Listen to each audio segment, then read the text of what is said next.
Bonjour et bienvenue sur cette nouvelle vidéo qui sera le premier épisode d'une série intitulée Amoureux ou bourreau. Dans cette série, nous présenterons à chaque fois un personnage qui a influé sur l'histoire d'une région ou d'un pays du continent africain. Puis ce sera à vous de décider si ce personnage a été un héros ou un bourreau pour ce pays ou cette région. Si le concept vous plaît, n'hésitez pas à liker la vidéo et nous démarrons tout de suite avec notre premier personnage, Pierre Savorgnan de Brazza. Pierre Savorgnan de Brazza est un aristocrate italien naturalisé français. Il est vulgairement connu pour avoir donné le Congo à la France. En effet, entre 1875 et 1885, il mena 3 grandes expéditions dans le cœur de la forêt équatoriale. Après ces expéditions, il fut nommé commissaire général du Congo français. Visionnaire mais pas gestionnaire, aimé par les uns, haï par les autres, alors Pierre Savorgnan de Brazza, héros ou bourreau de l'Afrique centrale. Tout d'abord, il est important de rappeler que Savorgnan de Brazza a mené ses expéditions dans le contexte de la course sur le Congo. En effet, la France et la Belgique se disputaient le contrôle de l'Afrique centrale.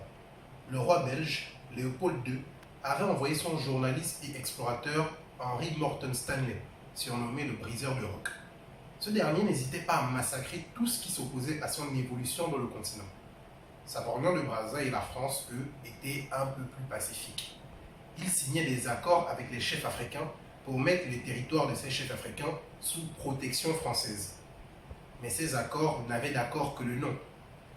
Pour les chefs africains, c'était un peu comme choisir entre la mort ou Chichi.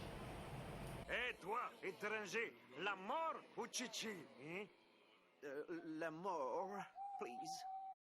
En effet, pour eux, c'était choisir entre se faire envahir par la France ou détruire par la Belgique. Et ça, Savorgnan de Brazza le savait très bien. C'est ainsi qu'il a signé des accords avec le chef Baeteke. Il a bâti Brazzaville, puis Franceville, entre les années 1979 et 1982. Cependant, traiter Savorgnan de Brazza d'envahisseur est un peu difficile, tant il a contribué à l'essor de l'Afrique centrale. En effet, dans une lettre envoyée à sa mère, il explique que pour explorer l'Afrique centrale, il avait puisé dans ses propres économies, tellement les ressources que la France lui avait données étaient faibles. Les expéditions de Savorgnan de Brazza en Afrique centrale ont permis la création d'une voie ferrée entre Brazzaville et Pointe-Noire, puis en 1921 ont impulsé la création de la voie ferrée au Gabon même. Enfin, le témoignage de Raponda Walker sur le personnage qui était Savorgnan de Brazza est très poignant. Il présente un homme, un colon, soucieux du bien-être des populations autochtones, qui s'occupait des orphelins, qu'il recueillait en pleine forêt équatoriale et les emmenait à Libreville, où ils étaient élevés et éduqués à l'église. Savorgnan de Brazza avait un bon cœur. Le territoire de Luango ayant finalement été attribué au Congo, Savorgnan de Brazza fut brutalement congédié par la France en 1897. Déçu, usé, ruiné et vieilli, il mourut d'épuisement sur son retour en France en 1905. Savorgnan de Brazza était un colon. Un colon avec tout ce que cela implique, mais un colon pas comme les autres.